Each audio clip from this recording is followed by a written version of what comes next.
الله من الشيطان الرجيم.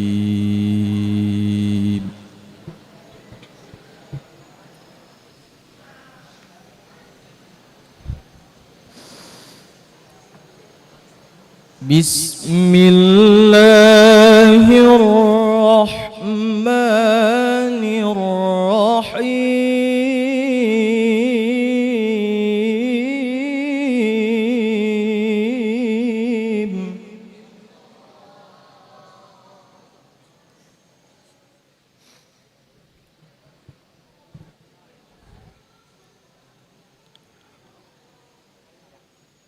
وما أرسلناك إلا رحمة للعالمين.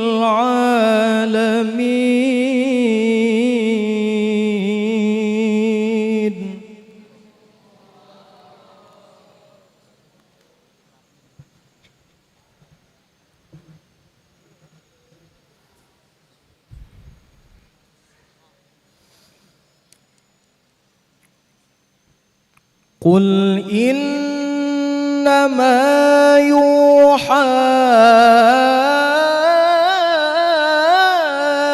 إلي أنما إلهكم إله واحد.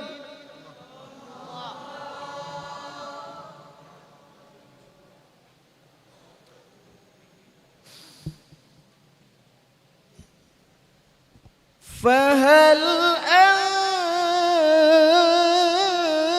أنتم مسلمون؟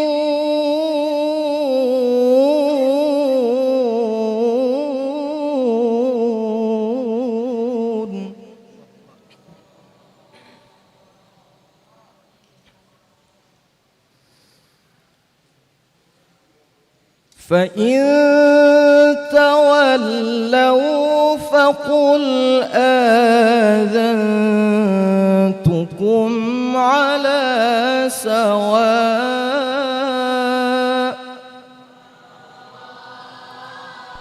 وإن أدري أقريب أم بعيد ما توعدون.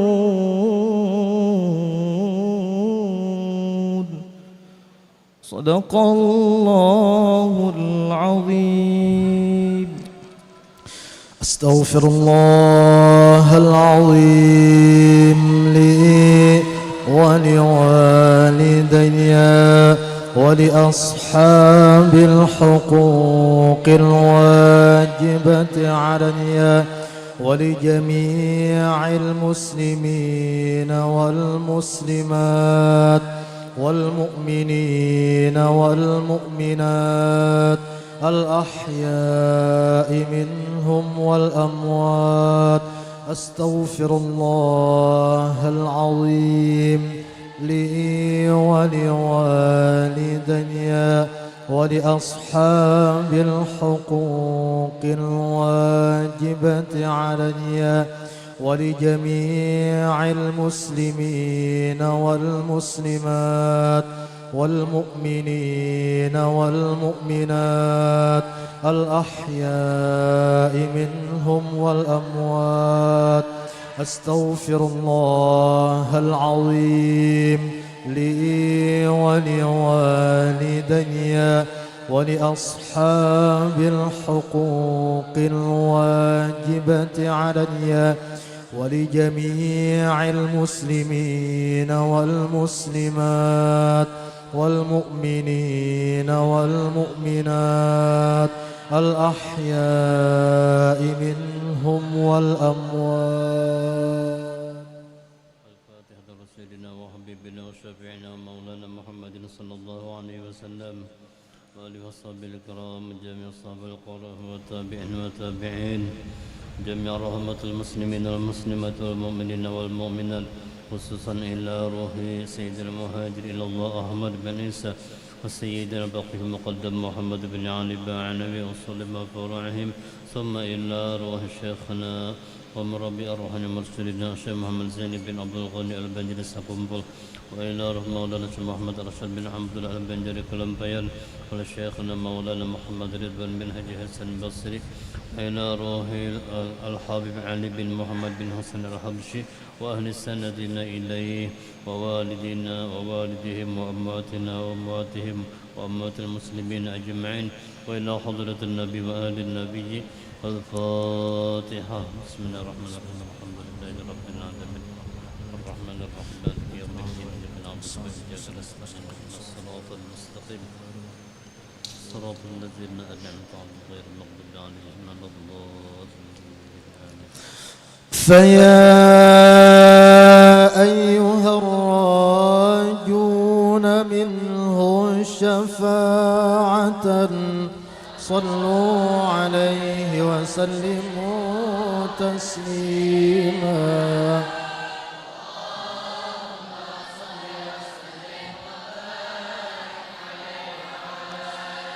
يا أيها المشتاقون إلى رؤيا جماله صلوا عليه وسلموا تسليما.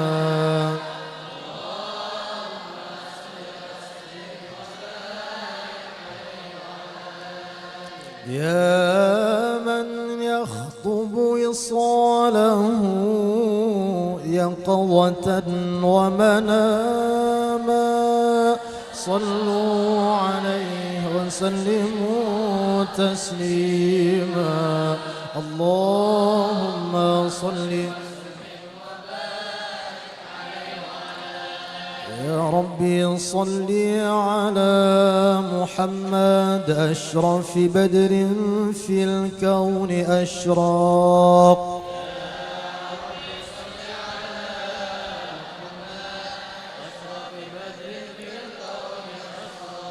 يا ربي صل على محمد أكرم داع يدعو إلى الحق.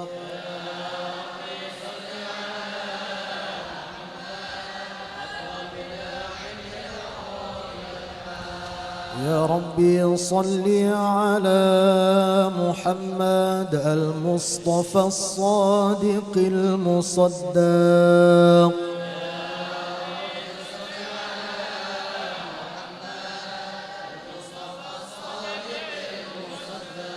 يا ربي صل على محمد أحلى الوراء منطقا وأصداق.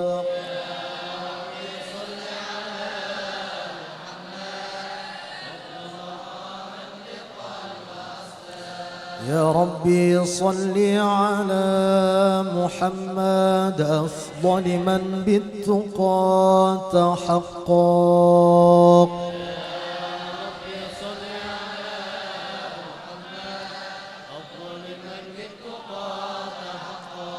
يا ربي صل على محمد من بالسخاء والوفاء تخلق.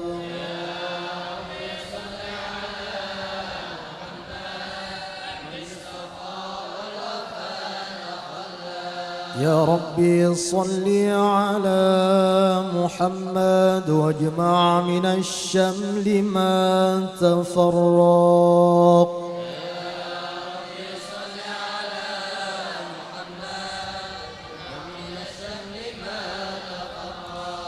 يا ربي صل على محمد واصلح وسهل ما قد تعوق.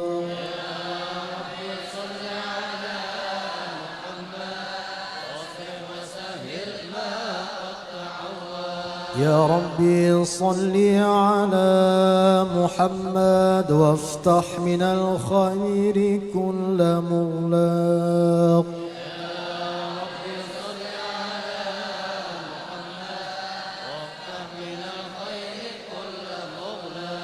يا ربي صل على محمد وآله ومن بالنبي تعلق.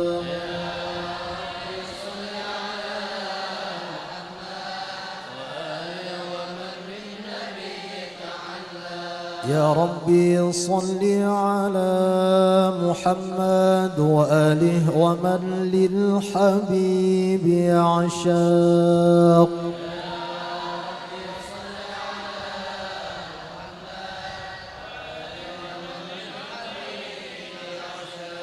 يا ربي صل على محمد ومن بحبل النبي توثق.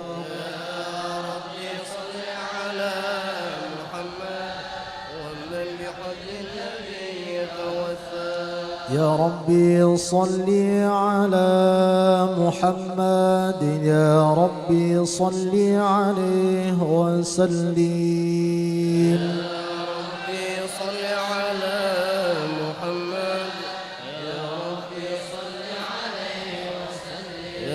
السلام عليك زين الأنبياء. السلام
أعوذ بالله من الشيطان الرجيم. لقد جاءكم رسول من أنفسكم عزيز عليه ما عنتم حريص عليكم بالمؤمنين رؤوف رحيم.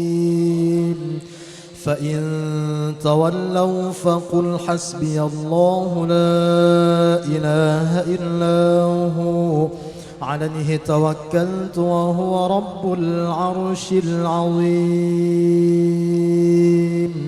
إن الله وملائكته يصلون على النبي يا أيها الذين آمنوا صلوا عليه وسلموا تسليما. اللهم صل وسلم. بسم الله الرحمن الرحيم. الحمد لله القوي سلطانه الواضح برهانه المبسوط في الوجود كرمه وإحسانه تعالى مجده وعظم شانه. خلق الخلق لحكمة وطوى عليها علمه وبسط لهم من فائض المنة ما جرت به في أقداره القسمة. فأرسل إليهم أشرف خلقه وأجل عبيده رحمة تعلقت إرادته الأزلية بخلق هذا العبد المحبوب فانتشرت آثار شرفه في عوالم الشهادة والغيوب. فما أجل هذا المن الذي تكرم به المنان وما أعظم هذا الفضل الذي برز من حضرة الإحسان صورة كاملة ظهرت في هيكل محمود فتعطرت بوجودها أكناف الوجود وطرزت برد العوالم بطراز التكريم. اللهم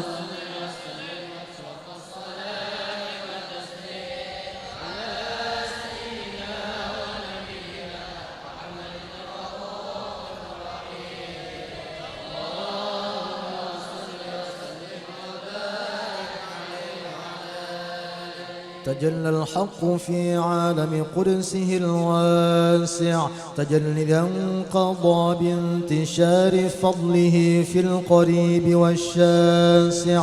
فله الحمد الذي لا تنحصر أفراده بتعداد ولا يمل تكراره بكثرة ترداد حيث أبرز من عالم الإمكان صورة هذا الإنسان ليتشرف بوجوده الثقلان وتنتشر أسراره في الأكوان.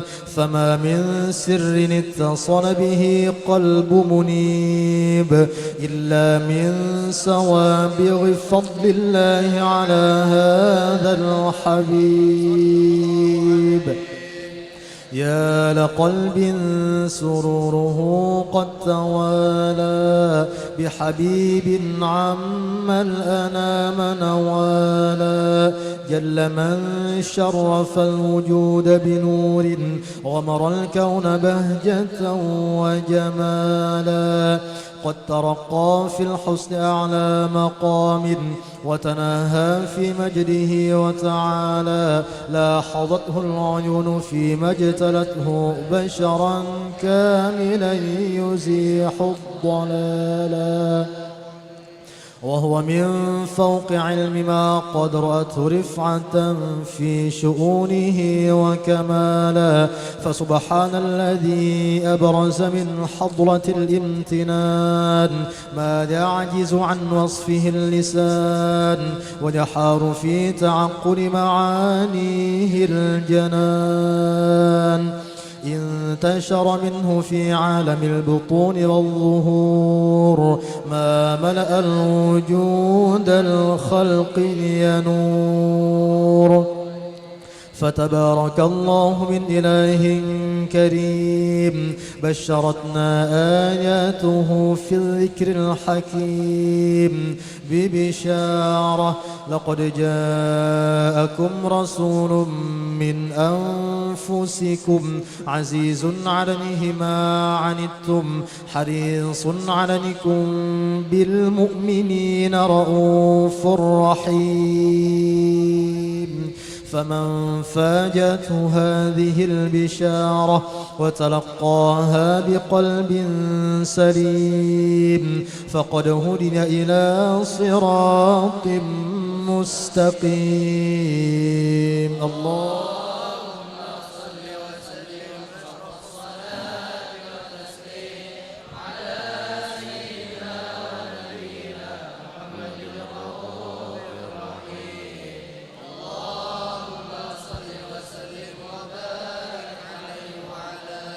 اللهم صل وسلم وبارك عليه وعلى آله. وأشهد أن لا إله إلا الله وحده لا شريك له شهادة تعرب بها اللسان عما تضمنه الجنان من التصديق بها والإذعان تثبت بها في الصدور من الإيمان قواعده وتلوح على أهل اليقين من سر ذلك الإذعان والتصديق شواهده. وأشهد أن سيدنا ونبينا وحبيبنا وشفيعنا وقرة أعيننا محمدًا العبد الصادق في قوله وفعله والمبلغ عن الله ما أمره بتبليغه لخلقه من فرضه ونفله. عبد أرسله الله للعالمين بشيرا ونذيرا فبلغ الرسالة وأدى الأمانة وهدى الله به من الأمة بشرا كثيرا فكان في ظلمة الجهل للمستبصرين سراجا وقمرا منيرا. فما أعظمها من منة تكرم الله بها على البشر وما أوسعها من نعمة انتشر سرها في البحر والبر. اللهم صل وسلم بأجل الصلوات وأجمعها وأزكى التحيات وأوسعها على هذا العبد الذي وفى بحق العبودية وبرز فيها في خلعة الكمال وقام بحق الربوبية في مواطن الخدمة لله وأقبل عليه غاية الإقبال صلاة يتصل بها روح المصلي عليه به فينبسط في قلبه نور سر تعلقه به وحبه ويكتب بها بعناية الله في حزبه وعلى آله وصحبه الذين ارتقوا صهوة المجد بقربه وتفيأوا ظلال الشرف الأصلي بوده وحبه ما عطر الأكوان بنشر ذكراهم نسيم. اللهم صل وسلم أشرف الصلاة والتسليم على سيدنا ونبينا محمد الرؤوف الرحيم.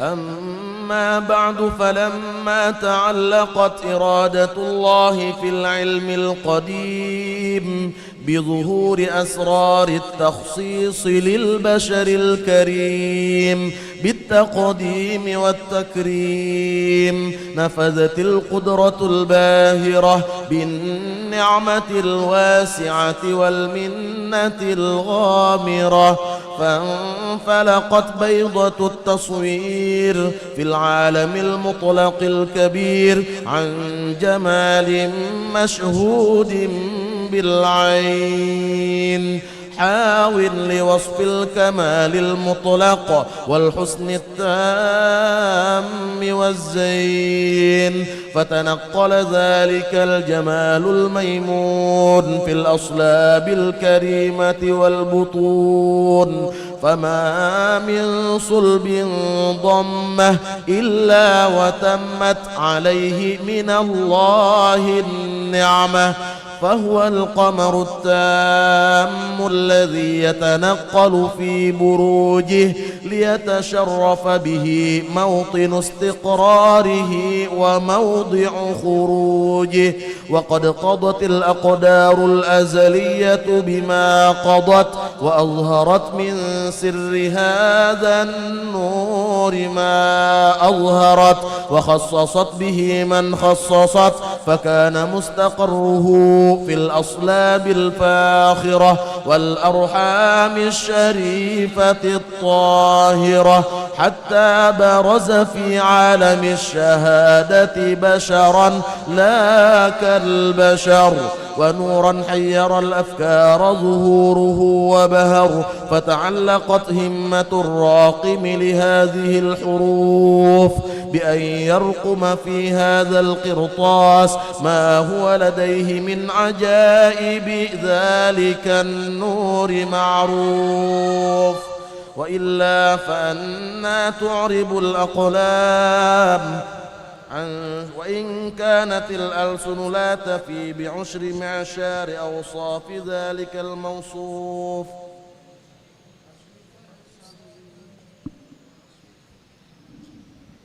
وإن كانت الألسن لا تفي بعشر معشار أوصاف ذلك الموصوف تشويقا للسامعين من خواص المؤمنين، وترويحا للمتعلقين بهذا النور المبين، وإلا فأنى تعرب الأقلام عن شؤون خير الأنام، ولكن هزني إلى تدوين ما حفظته من سير أشرف المخلوقين، وما أكرمه الله به في مولده من الفضل الذي عم العالمين، وبقيت رايته في الكون منشورة على مر الأيام والشهور والسنين، داعي التعلق بهذه الحضرة الكريمة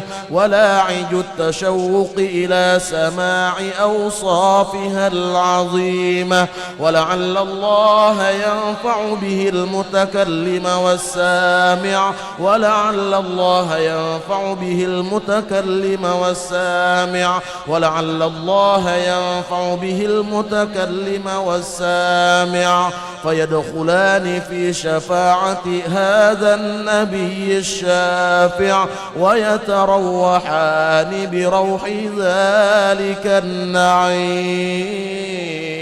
اللهم صل وسلم أشرف الصلاة والتسليم على سيدنا ونبينا محمد الرؤوف الرحيم. اللهم صل وسلم وبارك عليه وعلى آله. وقد آن للقلم أن يخط ما حركته فيه الأنامل مما استفاده الفهم من صفات هذا العبد المحبوب الكامل، وشمائله التي هي أحسن الشمائل. وهنا حسن أن نثبت ما بلغ إلينا في شأن هذا الحبيب من أخبار وآثار، ليتشرف بكتابته القلم والقرطاس، وتتنزه في حدائقه الأسماء والأبصار. وقد بلغنا في الأحاديث المشهورة أن أول شيء خلقه الله هو النور المودع في هذه الصورة. فنور هذا الحبيب أول مخلوق برز في العالم، ومنه تفرع الوجود خلقا بعد خلق فيما حدث وما تقادم. وقد أخرج عبد الرزاق بسنده عن جابر بن عبد الله الأنصاري رضي الله عنهما قال: قلت يا رسول الله بأبي وأمي أخبرني عن أول شيء خلقه الله قبل الأشياء. قال: يا جابر إن الله خلق قبل الأشياء نور نبيك محمد صلى الله عليه وسلم من نوره. وقد ورد من حديث أبي هريرة رضي الله عنه أنه قال: قال رسول الله صلى الله عليه وسلم: كنت أول النبيين في الخلق وآخرهم في البعث. وقد تعددت الروايات بأنه أول الخلق وجودا وأشرفهم مولودا.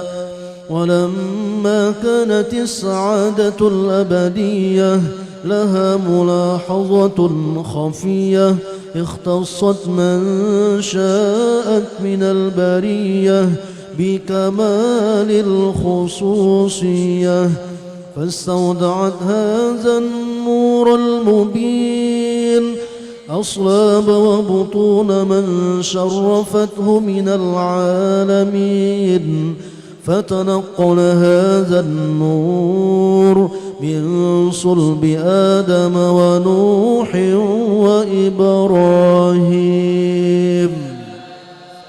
حتى أوصلته يد العلم القديم إلى من خصصته بالتكريم أبيه الكريم عبد الله بن عبد المطلب ذي القدر العظيم، وأمه التي هي في المخاوف آمنة السيدة الكريمة آمنة، فتلقاه صلب عبد الله فألقاه إلى بطنها، فضمته أحشاؤها بمعونة الله محافظة على حق هذه الدرة وصونها، فحملته برعاية الله كما ورد عنها حملا خفيفا لا تجد له ثقلا ولا تشكو منه ألما ولا عللا، حتى مر الشهر بعد الشهر من حمله، وقرب وقت بروزه إلى عالم الشهادة، لتنبسط على أهل هذا العالم فيوضات فضله، وتنتشر فيه آثار مجده الصميم.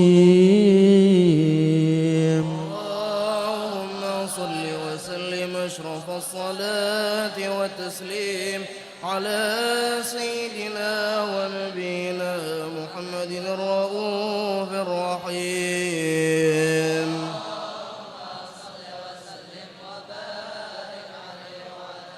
يا من يقوم مقام الحمد منزلا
شبيل مدد الله الله الله الله إني إذا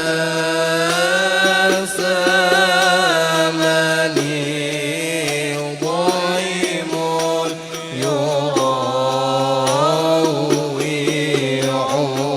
يراوعني إني إذا سامني ضيم يراوعني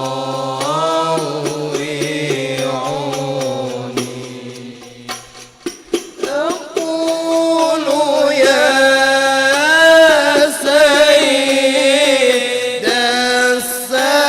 السادات يا سندي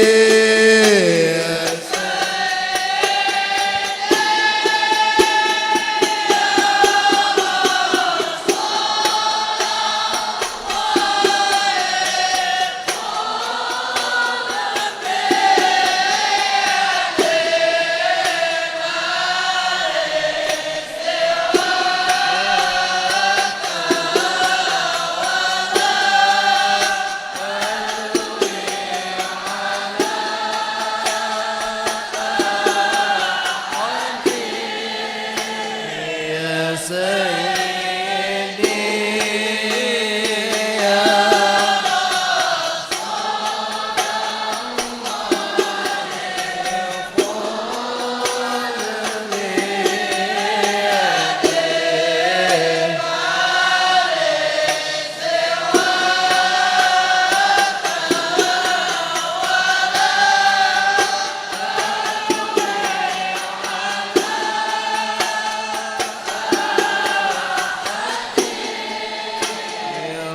فأنت نور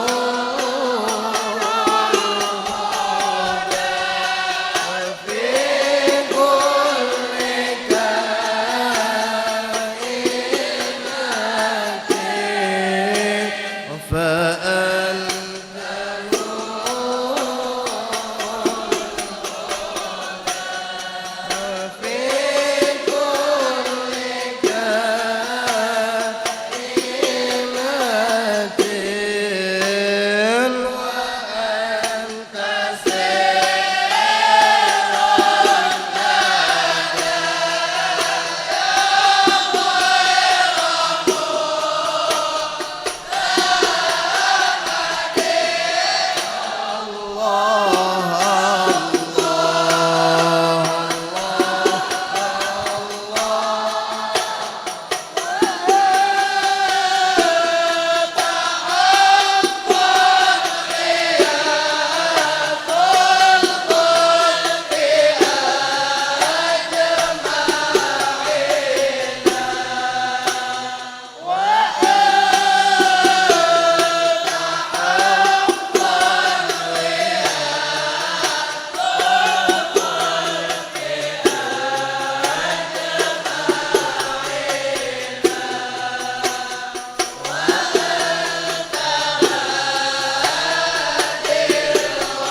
كل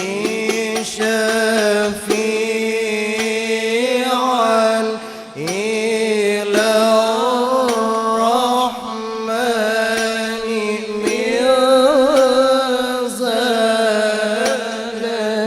زلني وامنن علي بما لا كان في الخالد كل شفيعا إلى الرحمن من زلني وامنن علي بما لا كان فيه خالدي وانظر بعين الرضا دائما أبدا واستر بفضلك تقصير مدى الآمال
اللهم صل وسلم وبارك عليه وعلى آله. ومنذ علقت بهذه الدرة المكنونة والجوهرة المسونة والكون كله يشبه ويمشي في سرور وابتهاج بقرب جور إشراقها جاسرات والعيون متصوفة إلى بروجه متشوقة إلى التقاط جواهر كنوجه. وكل دابة لقريش نطقت بفاصل عبارة مؤلنة بكمال البشارة وما من حمل حملت في ذلك العام إلا تطوي حملها بغلام من بركات وسعادة هذا الإمام. ولم تزل الأرض والسماوات متدمخة مثل الفرح بملاقاة الأشرف البريات وبروجه من عالم الخفاء إلى عالم الظهور بعد تنقله في البطون والجهور. فجر الله في الوجود بهجة التكريم بسط في العالم الكبير مائدة التشريف والتعجيم ببروج هذا البشر الكريم. صلاة وتسليم على سيدنا ونبينا محمد الرؤوف الرحيم. اللهم صل وسلم وبارك عليه. اللهم صل وسلم وبارك عليه وعلى آله. فحين كربا وليد هذا الحبيب أعلنت السماوات والأرضون ومن فيهن بترهيب وأمطار الجود لله على أهل الوجود تشج وألسنة الملائكة بتبشير للعالمين تائج. سبحان الله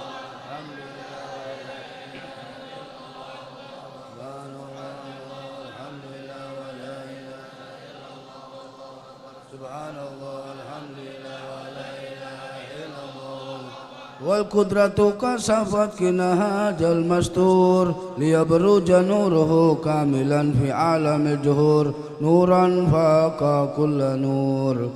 وأنفذ الحق حكم على من أتم الله عليه النعمة من خواص الأمة أن يهجر عند وجه أمة تنسا لجنابها المسعود ومشاركة لها في هذا سمات الممدود. فادرت بتوفيق الله سيدة مريم وسيدة آسيا ومعهما من الحور العين من قسم الله له من أشرف بالقسمة الوافية.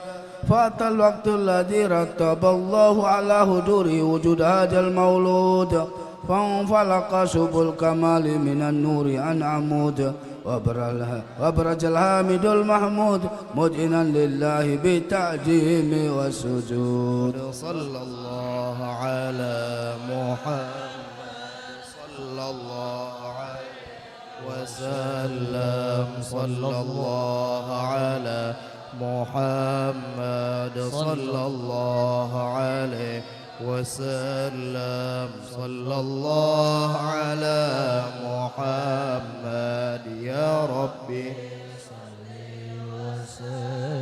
طلع البدر علينا من ثنيات الوداع وجب الشكر علينا ما دعا لله داع. طلع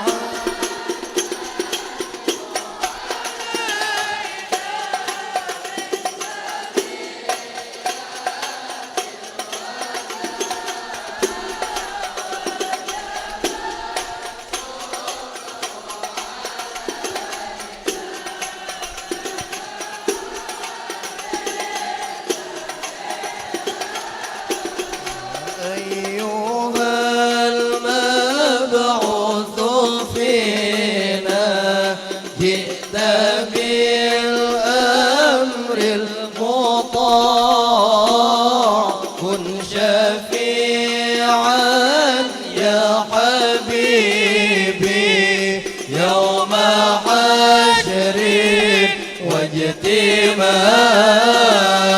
طلع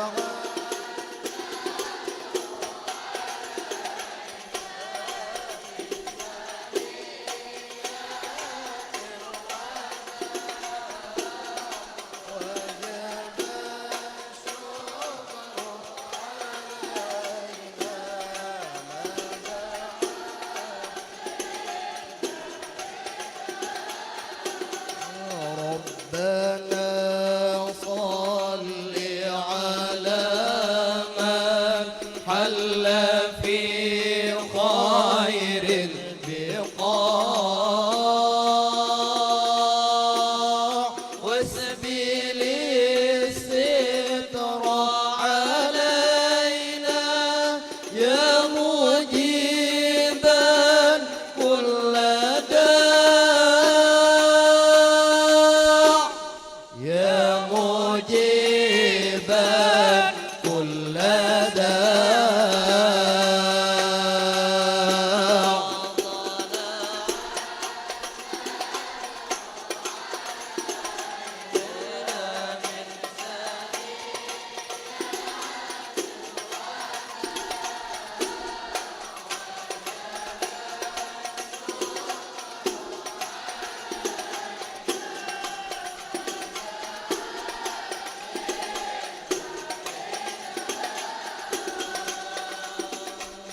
طلع البدر علينا من ثنيات الوداع وجب الشكر علينا ما دعا لله داع. طلع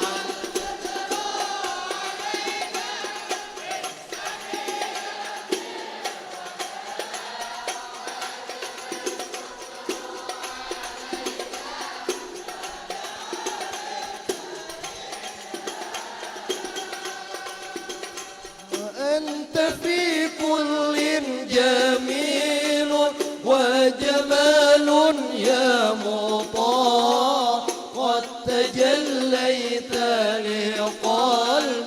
مسفرا دون قناع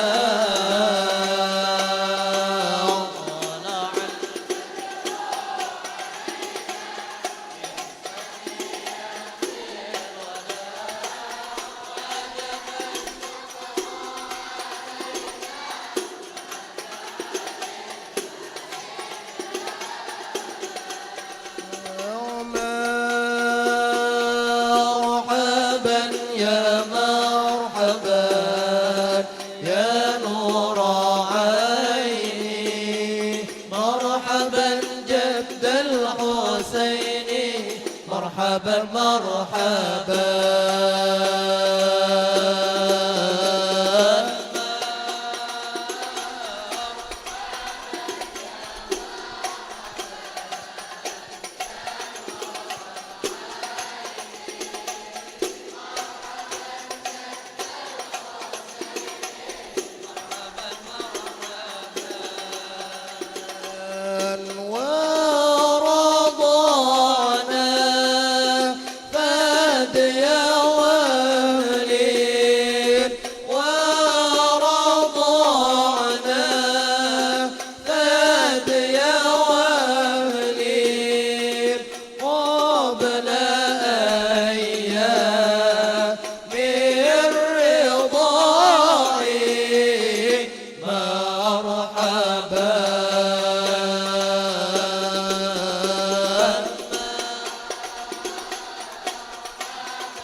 اللهم صل وسلم وبارك عليه وعلى آله.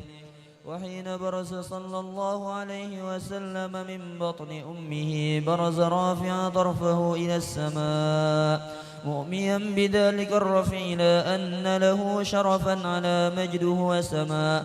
وكان وقت مولد سيد الكونين من الشهور شهر ربيع الأول ومن الأيام يوم الاثنين وموضع ولادته وقبره بالحرمين. وقد ورد أنه صلى الله عليه وسلم ولد مختونا مقهولا مقطوع السرة تولد ذلك لشرف عند الله أيدي القدرة. ومع بروزه إلى هذا العالم ظهر من العجائب ما يدل على أنه أشرف المخلوقين وأفضل الحبائب.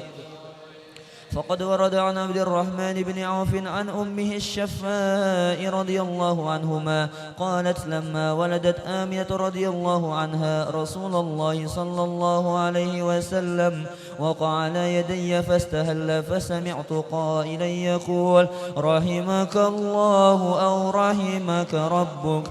قالت الشفاء فأضاء له ما بين المشرق والمغرب حتى نظرت إلى بعض قصور الروم. قالت ثم ألبسته وأدجعته فلم أنشب أن غشيتني ظلمة ورعب وقشعريرة عن يميني فسمعت قائلا يقول أين ذهبت به؟ قال إلى المغرب وأسفر ذلك عني. ثم عاودني الرعب والظلمة والقشعريرة عن يساري فسمعت قائلا يقول أين ذهبت به؟ قال إلى المشرق. قالت فلم يزل الحديث مني على بال حتى ابتعثه الله فكنت من أول الناس إسلاما. وكم ترجمت السنة من عظيم المعجزات وباهر الآيات البينات بما يقضي بعظيم شرف عند مولاه وأن عين عنايته في كل حين ترعاه وأنه الهادي إلى الصراط المستقيم.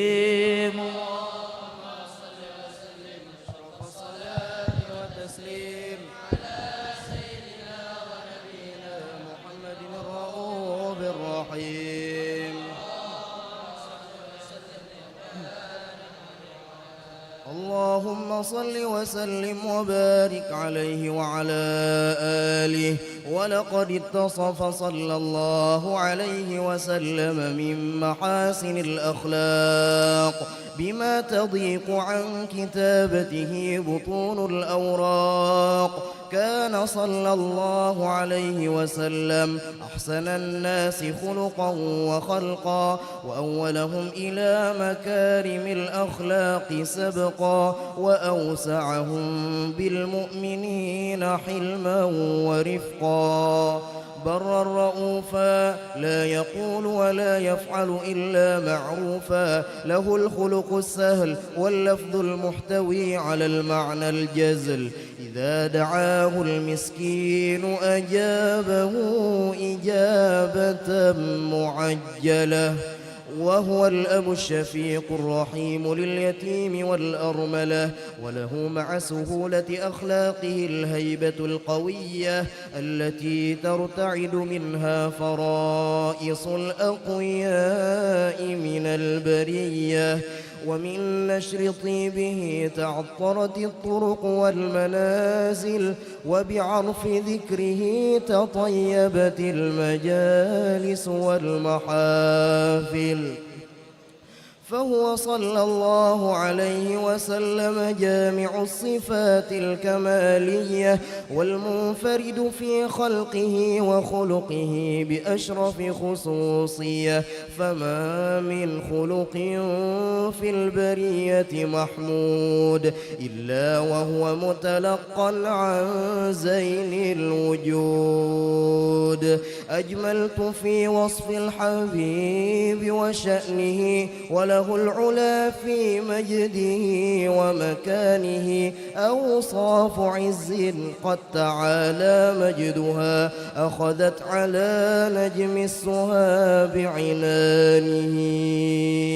وقد انبسط القلم في تدوين ما أفاده العلم من وقائع مولد النبي الكريم وحكاية ما أكرم الله به هذا العبد المقرب من التكريم والتعظيم والخلق العظيم.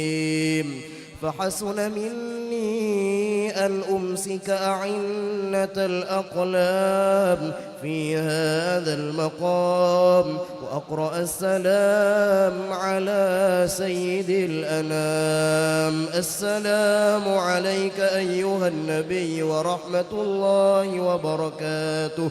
السلام عليك أيها النبي ورحمة الله وبركاته.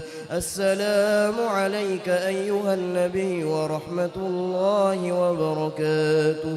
وبذلك يحسن الختم كما يحسن التقديم فعليه أفضل الصلاة والتسليم.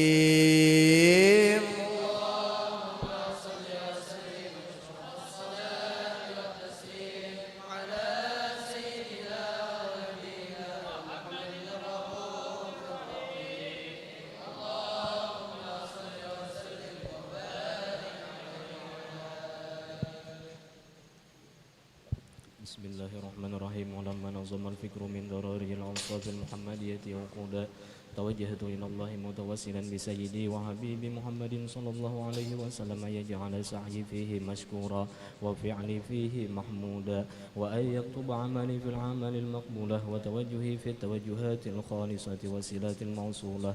اللهم يا من إليه تتوجه الآمال فتعود ظافرة وعلى باب عزته تهت الرحال فتغشاها منه الفيوضات الغامرة. نتوجه إليك بأشرف الوسائل لديك سيد المرسلين عبدك الصادق الأمين سيدنا محمد الذي عمت رسالته العالمين أن تصلي وتسلم على تلك الذات الكاملة مستودع أمانتك وحفيظ سرك وحامل راية دعوتك الشاملة الأب الأكبر المحبوب لك والمخصص بالشرف الأفخر في كل موطن من مواطن القرب ومظهر قاسم إمدادك في عبادك وساكك أوس إرشادك لأهل بدادك سيد القونين وأشرف الثقلين العبد المحبوب الخالص المخصوص منك بأجل الخصائص. اللهم صل وسلم عليه وعلى آله وأصحابه وأهل حضرة اقترابه من أحبابه. اللهم إنا نقدم إليك جاه هذا النبي الكريم ونتوسل إليك بشرف مقامه العظيم أن تلاحظنا في حركاتنا وسكناتنا بعين عنايتك وأن تحفظنا في جميع أطوارنا وتقلباتنا بجميل رعايتك وحسين وقايتك وأن تبلغنا من شرف القرب إليك وإلى هذا الحبيب غاية آمالنا وتتقبل منا ما تحرقنا فيه من نياتنا وأعمالنا وتجعلنا في حضرة هذا الحبيب من الحاضرين وفي طرائق اتباعه من السالكين ولحقك وحقه من المعدين ولعهدك من الحافظين. اللهم إنا لنا أطماعا في رحمتك الخاصة فلا تحرمنا وزنونا جميلة هي وسيلتنا إليك فلا تخيبنا. آمنا بك وبرسولك وما جاء به من الدين وتوجهنا به إليك مستشفعين أن تقابل المذنب منا بالغفران أن تقابل المذنب منا بالغفران أن تقابل المذنب منا بالغفران والمسيء بالإحسان والسائل بما سأل والمؤمن بما أمل وأن تجعلنا ممن نصر هذا الحبيب ووازره وله وظهره وأم ببركته وشريف بجهته أولادنا ووالدينا وأهل قطرنا ووادينا وجميع المسلمين والمسلمات والمؤمنين والمؤمنات في جميع الجهات وأدم راية الدين القويم في جميع الأقطار منشورة ومعالم الإسلام والإيمان بأهلها معمورة معنى وصورة واكشف اللهم كربة المكروبين واقض دين المدينين واغفر للمذنبين وتقبل توبة التائبين وانشر رحمتك على عبادك المؤمنين أجمعين واكف شر المعتدين والظالمين وبسط العدل بولاة الحق في جميع النواحي والأقطار وأيدهم بتأييد من عندك ونصر على المعاندين من المنافقين والكفار واجعلنا يا رب في الحصن الحصين من جميع البلايا واجعلنا الحصين من جميع البلايا واجعلنا يا رب في الحصن الحصين من جميع البلايا وفي الحرز المكين من الذنوب والخطايا وعلمنا في العمل بطاعتك وصدق في خدمتك قائمين وإذا توفيتنا فتوفنا مسلمين مؤمنين واختم لنا منك بخير أجمعين وصل وسلم على هذا الحبيب المحبوب للأجسام والأرواح والقلوب وعلى آله وصحبه ومن إليه منسوب وآخر دعوانا أن الحمد لله رب العالمين سبحان ربك رب العزة عما يصفون وسلام على المرسلين والحمد لله رب العالمين.